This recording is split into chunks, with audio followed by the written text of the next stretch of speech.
ദൈവത്തിരുനാമത്തിന് മഹത്വമുണ്ടാവട്ടെ. Bible reading പ്രോഗ്രാമിൽ സംബന്ധിക്കുന്ന ഏവർക്കും കർത്തൃനാമത്തിൽ സ്നേഹവന്ദനം.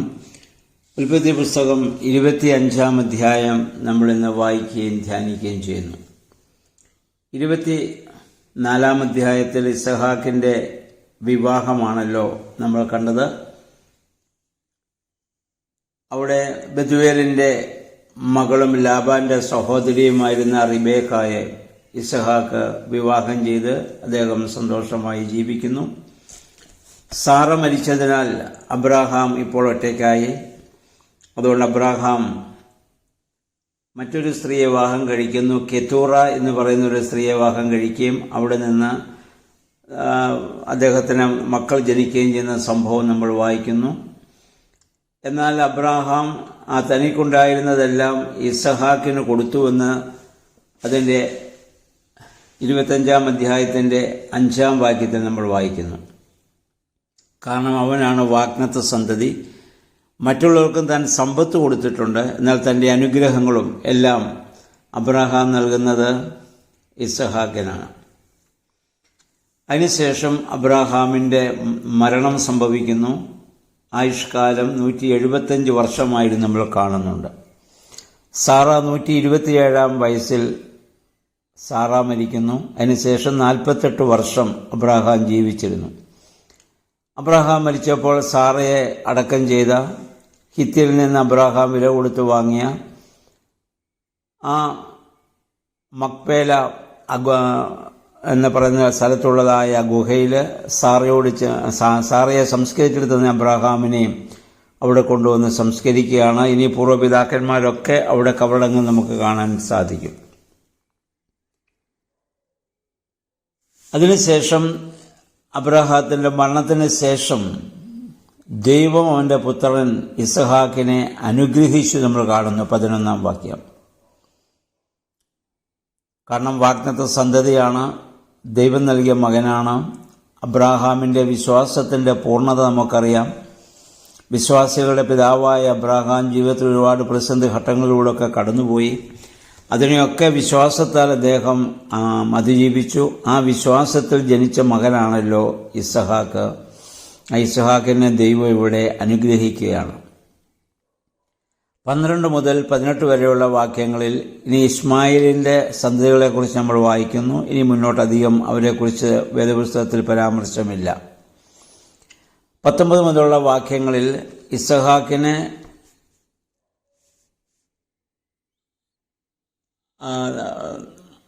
രണ്ടു മക്കൾ ജനിക്കുന്നതാണ്. ഇസഹാക്കിന്റെ 40-ാം വയസ്സിലാണ് അവൻ റെബേക്കായെ ഭാര്യയായിട്ട് സ്വീകരിച്ചത്.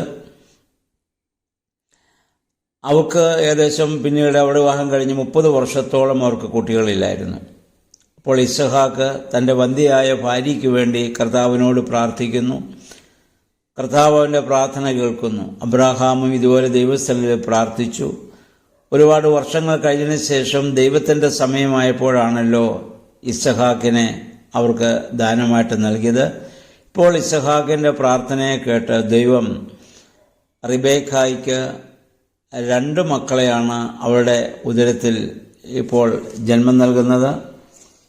ആ 2 മക്കൾ തമ്മിൽ തൻ്റെ ഉദരത്തിൽ ഇതെത്തിക്കിയപ്പോൾ അവൾ ദൈവസ്ഥാനത്തിൽ അവളുടെ ഹിതം അവരാരായിരിക്കുമെന്ന് അറിയാൻ വേണ്ടി റിബേക്ക അവൾ ദൈവസ്ഥാനത്തിൽ പ്രാർത്ഥിക്കുന്നുണ്ട്.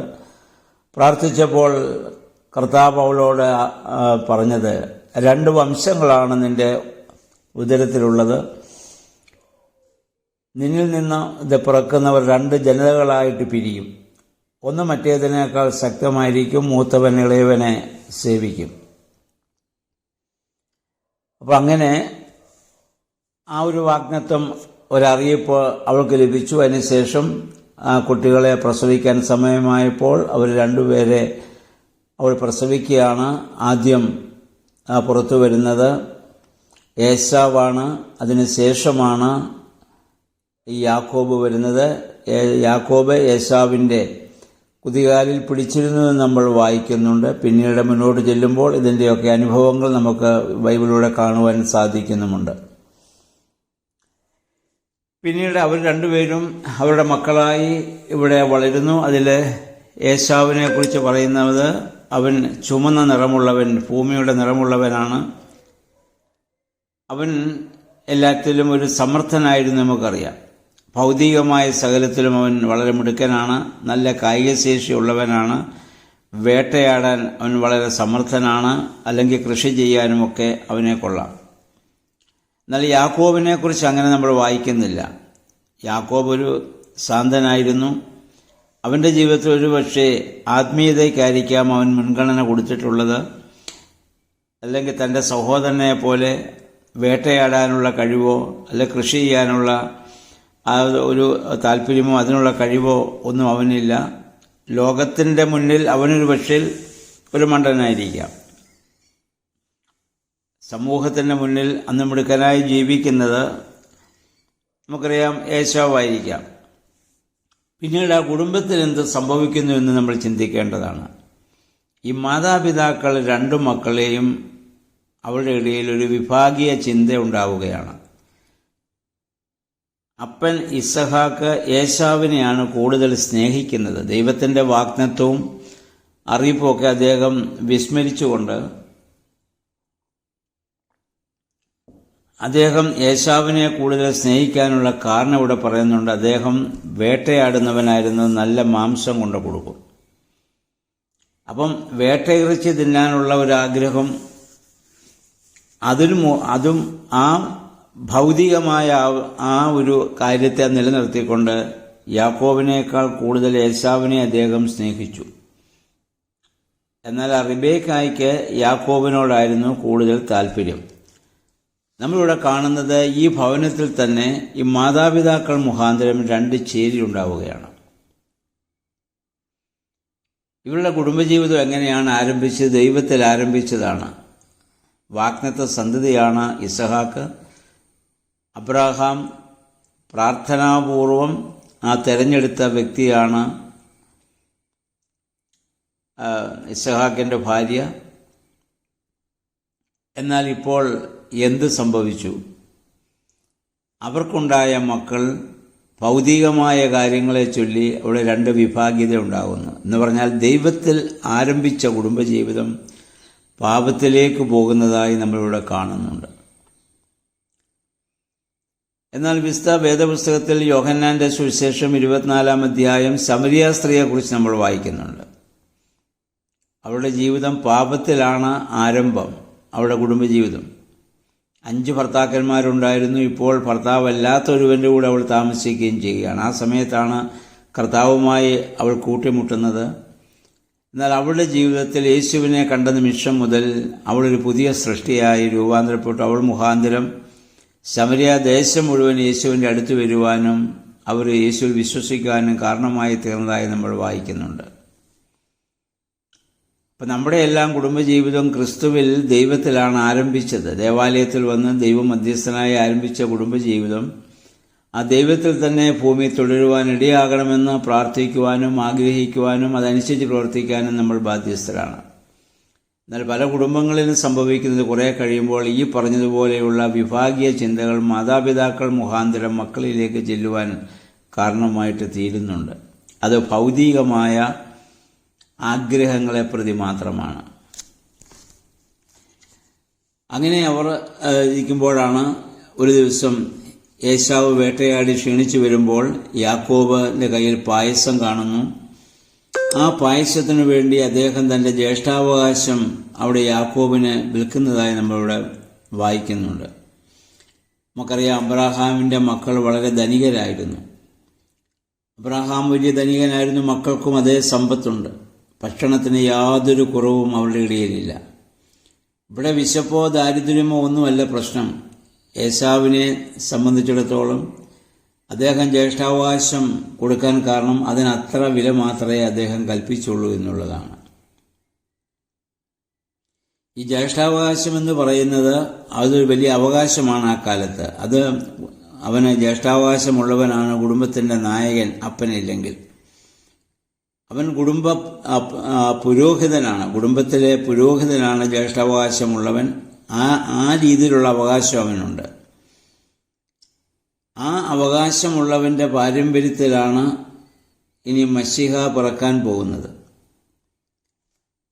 പക്ഷേ ആ ജ്യേഷ്ഠാവകാശം ഏശാവ് അതിന് വലിയ പ്രാധാന്യമൊന്നും അവിടെ നൽകുന്നില്ല. എന്ന് പറഞ്ഞാൽ ആത്മീയതയ്ക്ക് ഒരു കപ്പ് പായസത്തിൻ്റെ വില പോലും ഏശാവ് ഇവിടെ കൽപ്പിക്കുന്നില്ല എന്നുള്ളതാണ്. അതുകൊണ്ടാണ് 32-34 വാക്യങ്ങളിൽ പറയുന്ന ഏശാവ് ജ്യേഷ്ഠാവകാശത്തെ അലക്ഷ്യമാക്കി കളഞ്ഞു എന്ന വാക്കാണ്, അല്ലെങ്കിൽ നിസ്സാരമാക്കി കളഞ്ഞു എന്ന് അവിടെ എഴുതിയിരിക്കുന്നത്. അതുകൊണ്ടാണ് ആത്മീയത്തെ ഒരിക്കലും നമുക്ക് അലക്ഷ്യമാക്കി കളയുവാൻ അവകാശമില്ല. ലൗകികമായ ആ സുഖത്തെയാണ്, സന്തോഷത്തെയാണ് ചുവന്ന പായസം ഇവിടെ സൂചിപ്പിക്കുന്നത്. പലപ്പോഴും ആ ലൗകികതയ്ക്ക് വേണ്ടി ആത്മീയതയെ മറന്ന് നമ്മൾ ജീവിക്കുന്ന ജീവിത രീതി പലപ്പോഴും നമ്മുടെയൊക്കെ ജീവിതത്തിലുണ്ടാവുന്നില്ലേ എന്ന് നമ്മൾ ചിന്തിക്കേണ്ടതാണ്. ഇവിടെ യാക്കോബും കാണിക്കുന്നത് ശരിയല്ല. കാരണം അവന് വാഗ്ദത്തമുള്ളതാണ്, മൂത്തവൻ ഇളയവനെ സേവിക്കുമെന്നൊക്കെ പറഞ്ഞിട്ടുണ്ട്. പക്ഷേ ലഭിക്കേണ്ട സ്വാഭാവികമായി അവനിൽ വന്നു ചേരേണ്ടതായ ഈ ജ്യേഷ്ഠാവകാശത്തെ അവനിവിടെ അവനിവിടെ കൗശലത്തിലൂടെ പിടിച്ചെടുക്കാൻ വേണ്ടി ഇവിടെ ശ്രമിക്കുന്നു എന്നുള്ളതാണ്. അതുകൊണ്ട് പിന്നീട് ഈ അപ്പനെയും അവന് കബളിപ്പിക്കുന്ന രീതി മുന്നോട്ട് നമ്മൾ കാണും. അതുകൊണ്ട് ദൈവം പിന്നീട് യാക്കോബിൻ്റെ ജീവിതത്തിൽ എങ്ങനെ ഇടപെട്ടു നമ്മൾ കാണുന്നുണ്ട്. അമ്മാവിൻ്റെ ഭവനത്തിൽ പോയി 20 വർഷം അവിടെ കഠിനാധ്വാനം ചെയ്യേണ്ട ഒരു സാഹചര്യം അവിടെ വരുന്നുണ്ട്. എന്ന് പറഞ്ഞ് ദൈവം അവനെ മെരുക്കിയെടുക്കുകയാണ്. നമ്മുടെ നാട്ടിൽ സാധാരണ പറയാറുണ്ടല്ലോ, ദുർഗുണ പരിഹാര പാഠശാലയെന്ന്. അതാണ് യാക്കോബിനെ സംബന്ധിച്ചിടത്തോളം ഇനി അവൻ്റെ ജീവിതത്തിൽ വരാൻ പോകുന്ന 10, 20, 21 വർഷം ഇനി അതാണ്. അവിടെ വെച്ച് അവൻ പുതിയ മനുഷ്യനായിട്ട് ഇനിയും പിന്നീട് യാക്കോബ് രൂപാന്തരപ്പെടുന്ന നമ്മൾ കാണും. നമ്മൾ കൗശലത്തിലൂടെയോ ഒന്നുമല്ല നമ്മൾ ഈ ഭൂമിയിൽ അവകാശങ്ങൾ ഉണ്ടാക്കേണ്ടത്. ദൈവം നമുക്കത് നിശ്ചയിച്ചിട്ടുണ്ടെങ്കിൽ സമയമാകുമ്പോൾ ദൈവം നമുക്ക് നൽകും. ദൈവത്തിൻ്റെ സമയത്തിനു വേണ്ടി നമ്മൾ കാത്തിരിക്കുകയാണ് വേണ്ടത്. അതൊരിക്കലും ബലപ്രയോഗത്തിലൂടെ നമുക്ക് നേടുവാനുള്ളതല്ല. ചുരുക്കത്തിൽ ഈ മാതാപിതാക്കൾ മുഖാന്തരമാണ് 2 വിഭാഗീയ ചിന്തകൾ ഇവിടെ ഉണ്ടാവുക.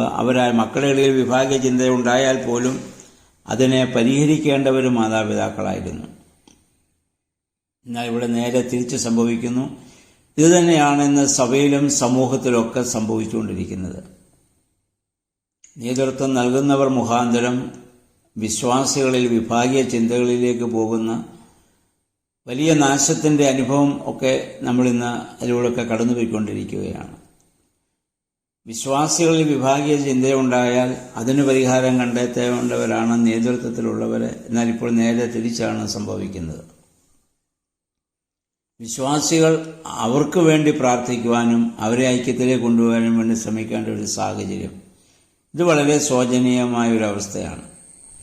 ഇപ്പം നമ്മുടെ കുടുംബജീവിതത്തിലും സഭാപരമായ ജീവിതത്തിലും അതൊന്നും ഉണ്ടാവാതെ ദൈവഹിതപ്രകാരം ദൈവത്തിൻ്റെ സമയത്തിനു വേണ്ടി നമ്മെ തന്നെ സമർപ്പിച്ച് ആ സ്നേഹത്തിൻ്റെ, സഹനത്തിൻ്റെ, ത്യാഗത്തിൻ്റെ ഉദാത്തമായ ആത്മാവിൽ ജീവിക്കുവാൻ നമുക്ക് ശ്രമിക്കാം. ദൈവത്തിൻ്റെ പരിശുദ്ധാത്മാവ് നമ്മിൽ വസിക്കുമ്പോൾ മാത്രമേ അതിന് സാധിക്കുകയുള്ളൂ. അതിന് ദൈവം നമ്മെ സഹായിക്കട്ടെ. എല്ലാവർക്കും നല്ലൊരു ശുഭദിനം ആശംസിക്കുന്നു.